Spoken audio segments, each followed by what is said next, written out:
October of 2021. You remember that? Yes.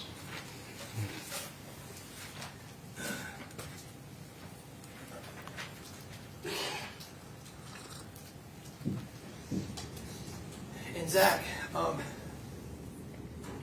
you testified before lunch about two offers John had made you to kill Christina Parcell. Do you remember that? I remember. And do you remember, after the second offer, telling John something to the effect of, you would never do that for money, you would only do that if you believed it was necessary to rescue Aida? And if I believed there was no other way. At the end of September, beginning of October 2021, did you conclude that you had to rescue Aida and there was no other way? Yes, I did.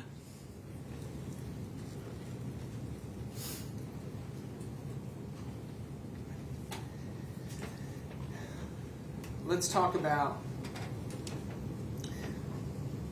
what's happening in your life in the beginning of October 2021. And specifically, I want to talk about the status of the music project you had been engaged with Tom Strange in the Seagull Museum. I also want to talk about other employment opportunities. So tell the jury what was going on in your life on that front at the beginning of October.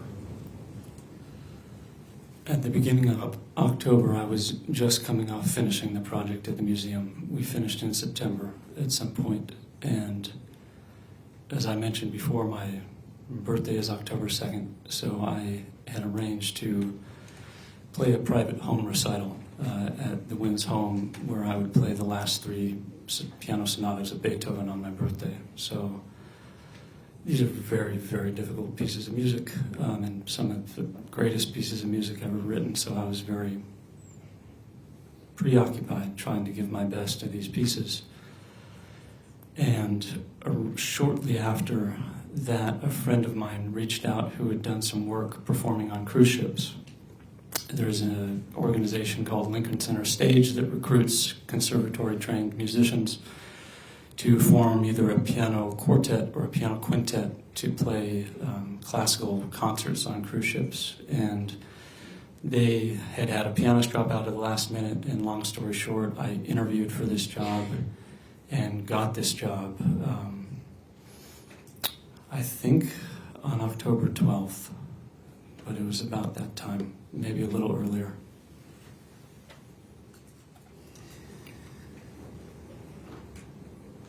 Where were the Wynns on October 12th and 13th? They were in Europe.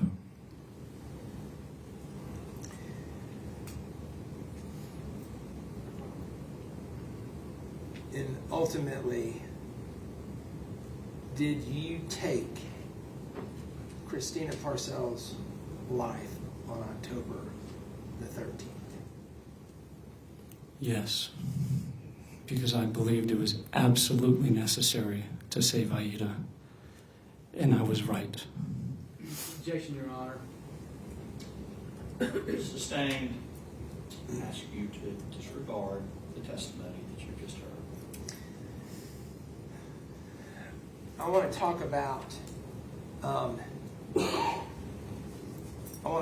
the timing. You've alluded to it a little bit,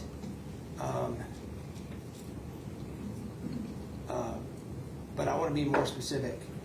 October the 13th, describe for the jury why you felt that was the time, why you waited to, or why it was necessary to do it on October the 13th, specifically, or in this period of time.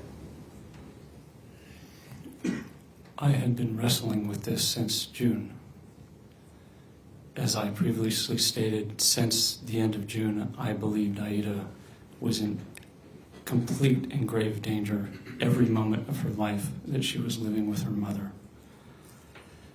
And the other things that I had tried to do to save her from that were not working.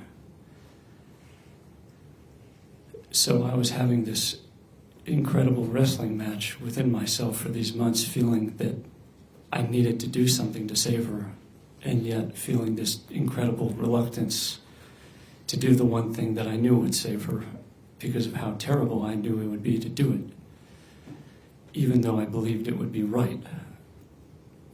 So by the time October 13th rolled around, I had been grappling with this for a long time, and I was experiencing a tremendous amount of guilt that I had waited as long as I did, because I should have acted sooner, and I didn't do that. So I had come to the realization that I had gotten this offer to go on this cruise ship, and I would have been leaving the country for a long time. Essentially, it was now or never. I had an opportunity to save her from a danger that I knew she was in, and that I knew was not going to cease. And I just couldn't go on with my life and leave her to drown. I mean, I had a great life. I had everything. I made money doing what I loved. I was going to be going to the South Pacific to play concerts for rich people on cruise ships. I mean, but how could I go and enjoy that and know that I was leaving a kid to her fate, a kid who thought that I was her friend? I would never have been able to look at myself in the mirror again if I had done that. So, specific to October 13th, I believed that there would be a period of time at the house when Christina Parcell would be alone. And I wanted to make sure that absolutely no one was there. Not Aida, not Lutina, not Brad Post. Because again, this was not about revenge or retribution or anything. I wasn't angry. The only thing I was feeling that day was pity. And I wanted to make sure that no bystander or no one else would be involved in this, which could have happened if someone else was there. Zach, let's talk about that. So, once you concluded, believed absolutely this was what you had to do, did you go about planning? Yes, I planned very carefully to make sure, one, like I said, that no one else would be involved in this. And two, I knew that if I tried to do this and failed, it would only be worse for Aida. And consistent with the court's instructions, why did you believe it'd be worse for Aida? Because I believed that if I was discovered doing this, it would connect me to John Mello. And I believed, and I still believe, that he's a great father and he is Aida's best shot at having a happy and safe childhood. Let's talk about the planning. Did you get a gun? Yes. At the time, were you also carrying your own firearm? Yes, I had a concealed weapons permit at the time, so I generally would always be carrying a 9mm concealed weapon on my person for personal protection. Did you get another firearm for this? Yes, I did. What type of firearm did you get?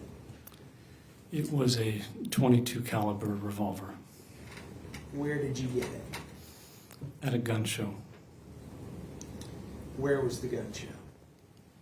It was here in Greenville. How long before October 13th did you get the .22? Maybe a month or a month and a half earlier. Did you also get a knife? Yes, I did. Where did you get the knife? At the gun show. At about the same time? It was the same day.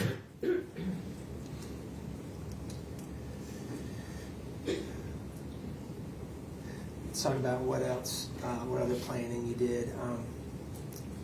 Did you obtain gloves? Yes, I did. Okay. Do you remember where you got the gloves? No, I don't.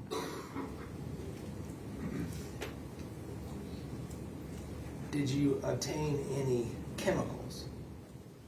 Yes, I bought some paint thinner because, again, I didn't want to be connected to this because I wanted to make sure this would actually do something to save Aida. So in case a glove had broken or I had left a fingerprint or something, I wanted to be able to clean it with the paint thinner.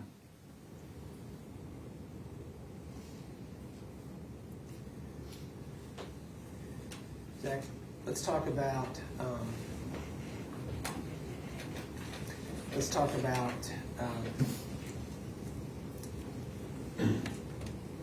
your bike and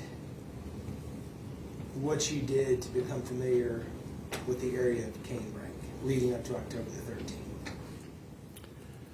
I had looked at a route I would be able to take from the mountain house that I was staying at on back roads to avoid traffic cameras. So maybe a few days beforehand, I looked at Google Maps and I figured out how this route would lead.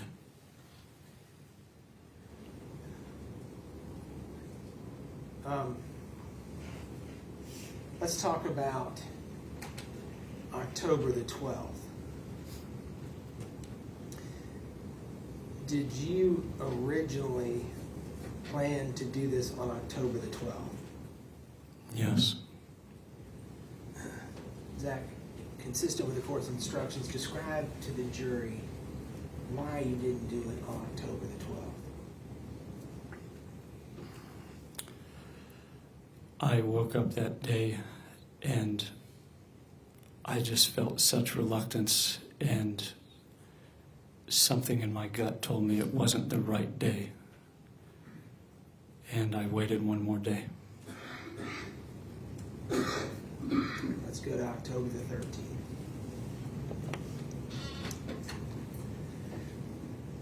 You testified earlier that you wanted a plan in part to prevent or minimize danger to others. Remember that? Yes, I do. Did you have information about where people would be on October the 13th? To a degree, yes. How did you get that information? From John Mello. What did he tell you? He told me when Aida would be at school, and he told me that he believed Christina had a job interview at some point that morning. So let's talk about that morning. The evening of October the 12th, where did you spend the night? At the mountain house. You woke up on the morning of October 13th and you left the mountain house, is that correct? Yes, it is. Do you remember approximately when you left the mountain house?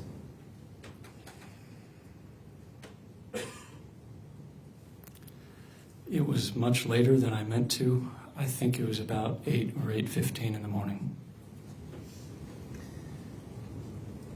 When you left the mountain house, in which vehicle did you leave? In my Ford Ranger. What was in the back of the Ford Ranger? My bike. That bike right there? Yes. And just for the clarity of the record,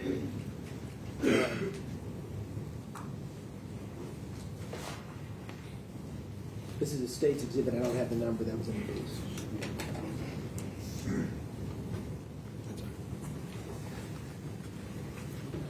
What else did you put in your pickup truck in addition to the bike? I brought the gloves, and I put this in a backpack. I brought the paint thinner and the gun I described, the .22. I brought a knife, and I brought a box that was made to look like a gift-wrapped box, and a bunch of roses that I had bought the day before.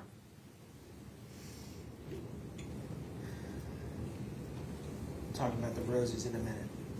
When you left the mountain house, where did you go?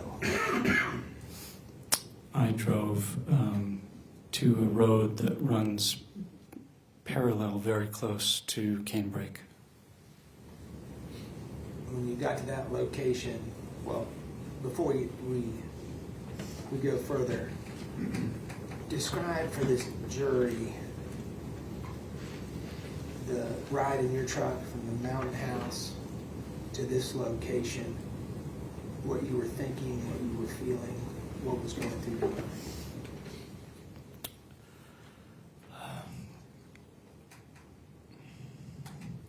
Like I said, I had wrestled with this for months. I had come to the point where rationally I knew that the only way Aida was going to be saved from what she was enduring was for me to take this route. I knew that.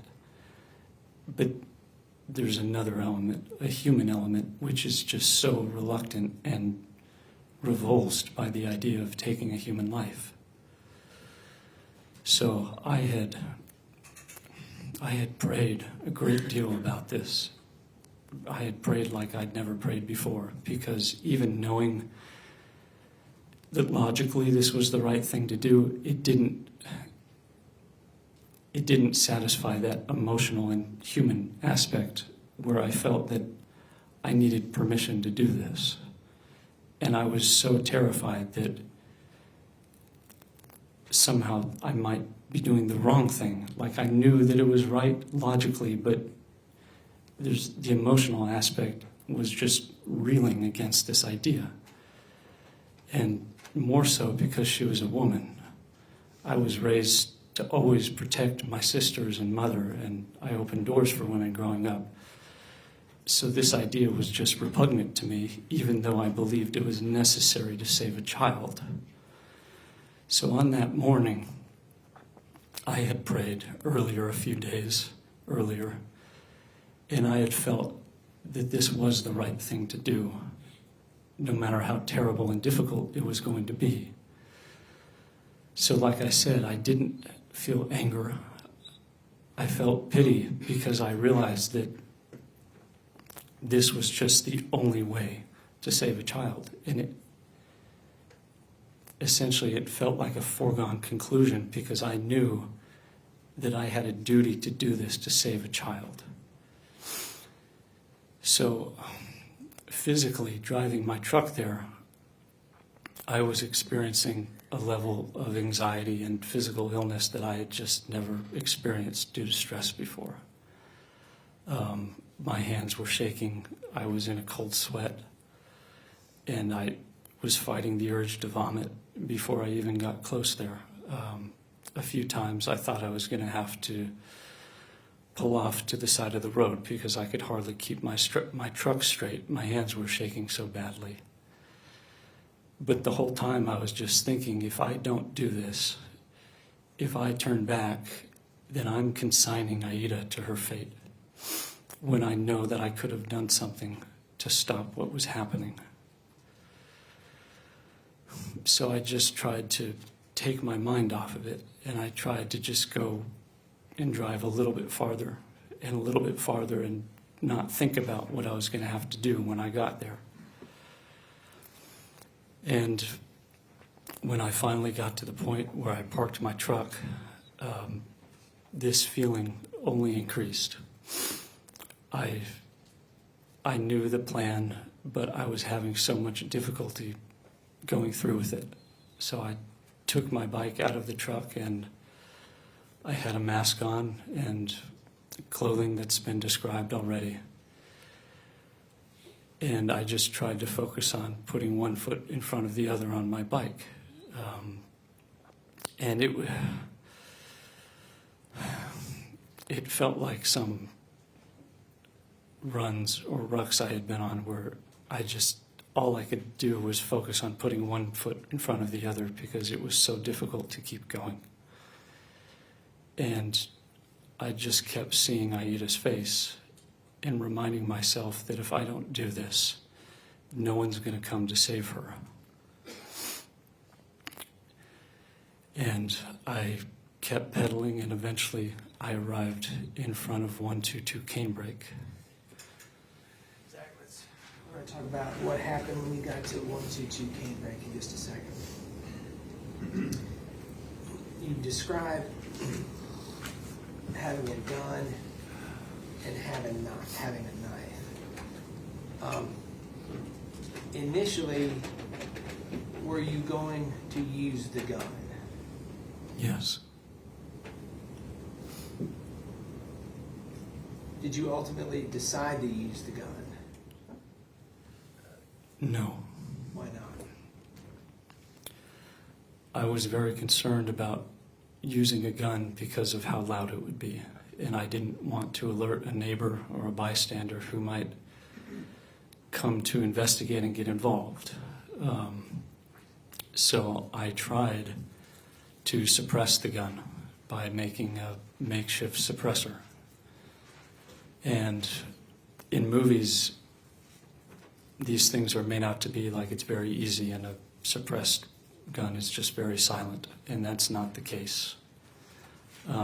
So ultimately, I test fired the gun, and I had bought some subsonic ammunition, which is supposed to be quieter, but I didn't realize that on a revolver, a suppressor doesn't work because the end of the cylinder is open. And I realized just a day or two beforehand that I couldn't use a gun because it could potentially involve someone else in this if someone heard a gunshot and came to investigate. If you had had a choice, would you have rather used a gun? I would have rather not had to have done it at all, but if I had to, yes, I would have chosen a gun. Why is that?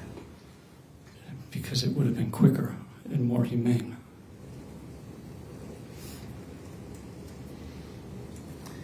All right, let's talk about, you arrive at the house in 122 Canebrake. Do you remember about what time you arrived there? I think it was a little after 9 in the morning. And do you arrive there on your bike? Is that how you Yes. And you testified about this a little bit, but tell the jury what you're wearing. I had on black pants and a black thermal and a gray shirt over that. I had on a black beanie and a white medical mask, and I had on black gloves and a black backpack.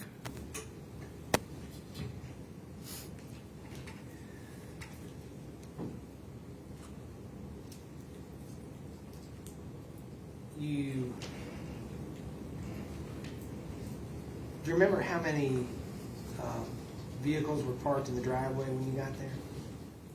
One. When you arrived at the house and you got off your bike, what did you do?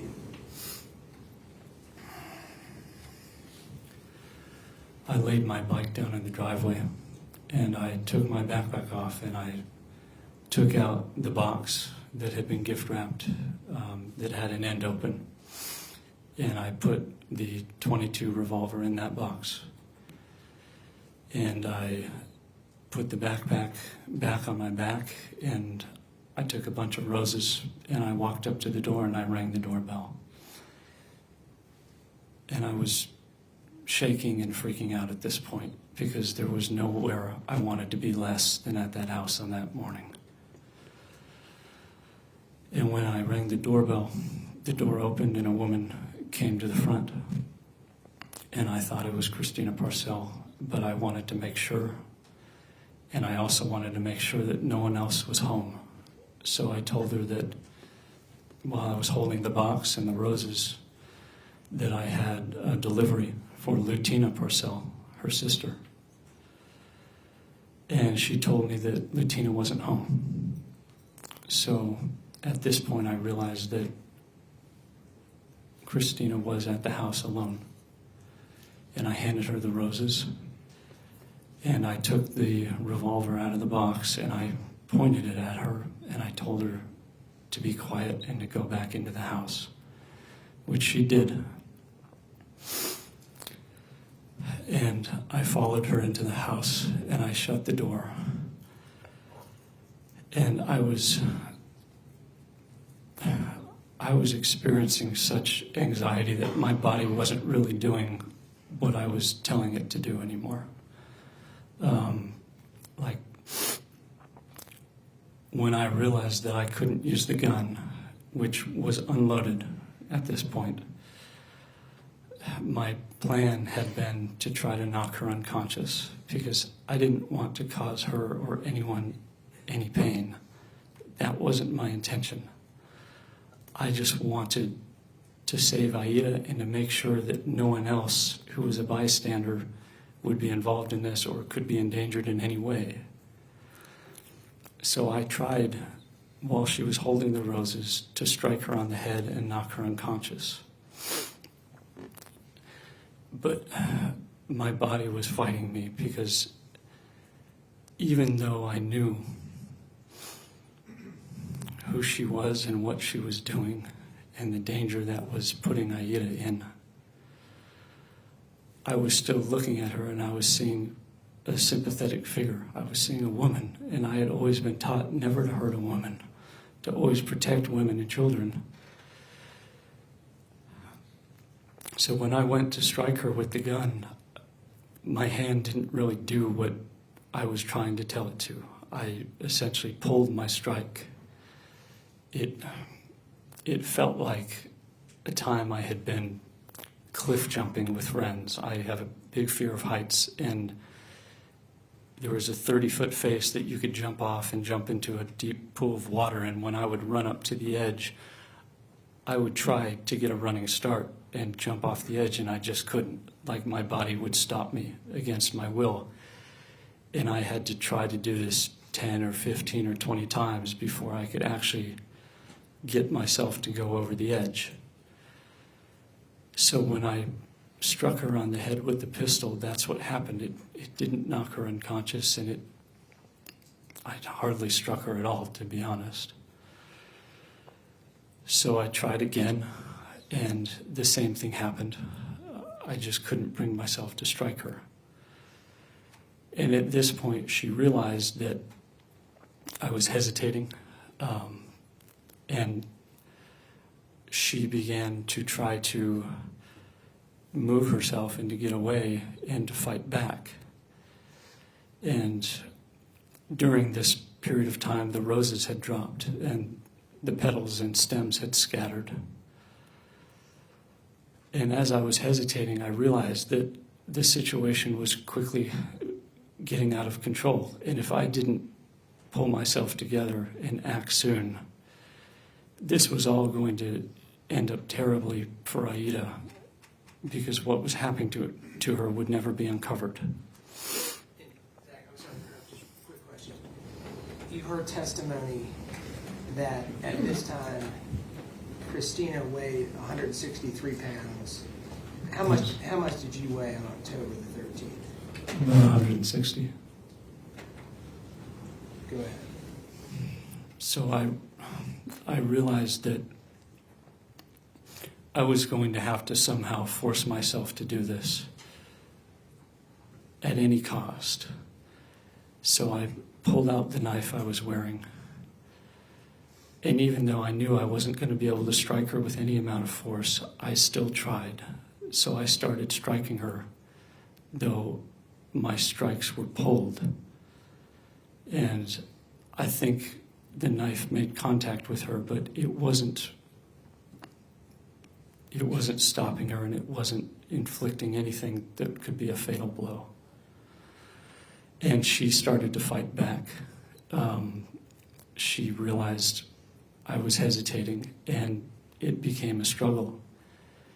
And in this struggle, all I could do was try to overcome this resistance I had towards doing this thing.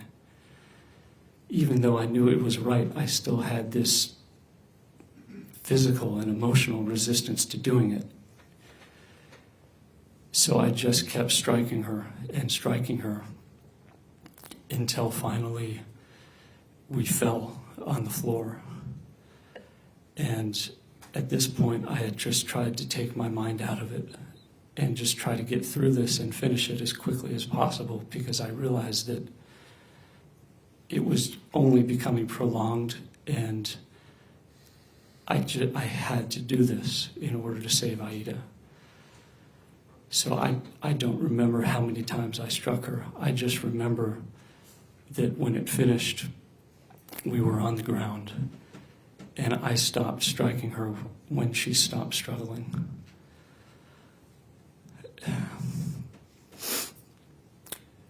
And at this point, I stood up, and I was still freaking out, and I was in kind of a daze.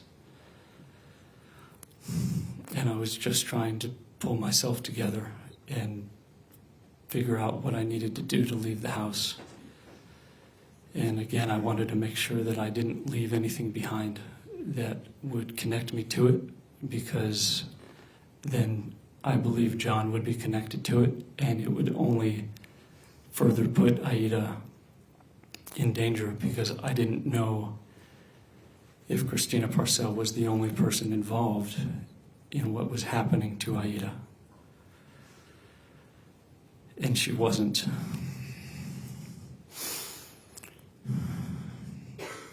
So I quickly looked around to make sure I hadn't left a mask or a glove, and I started to pick up the rose petals and realized that I just didn't have time to do that.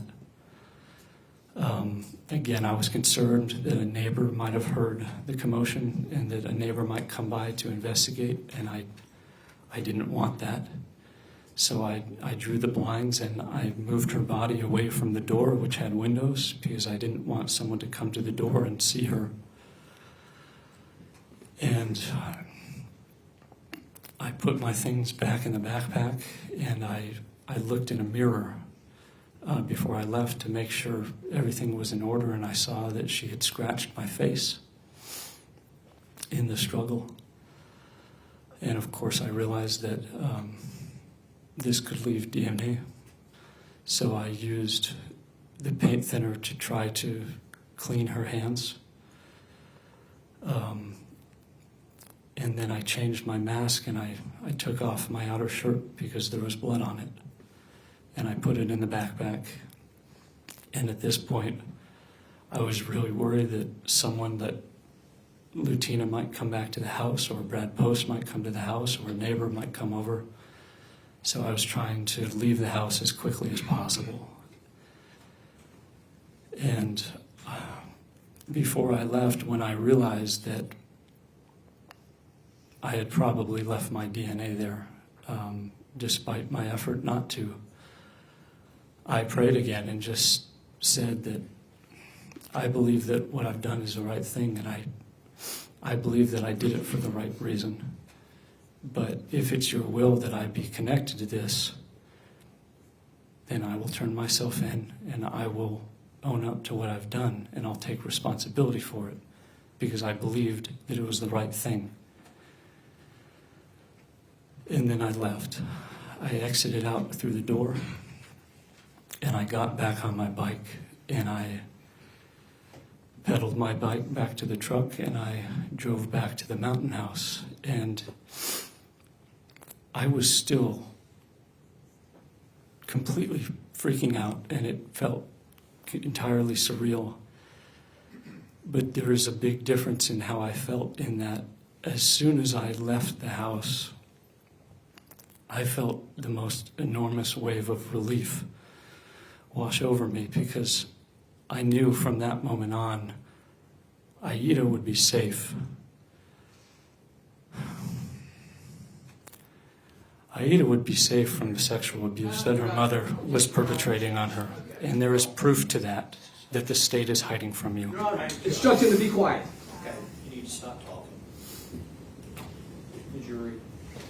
Please stop.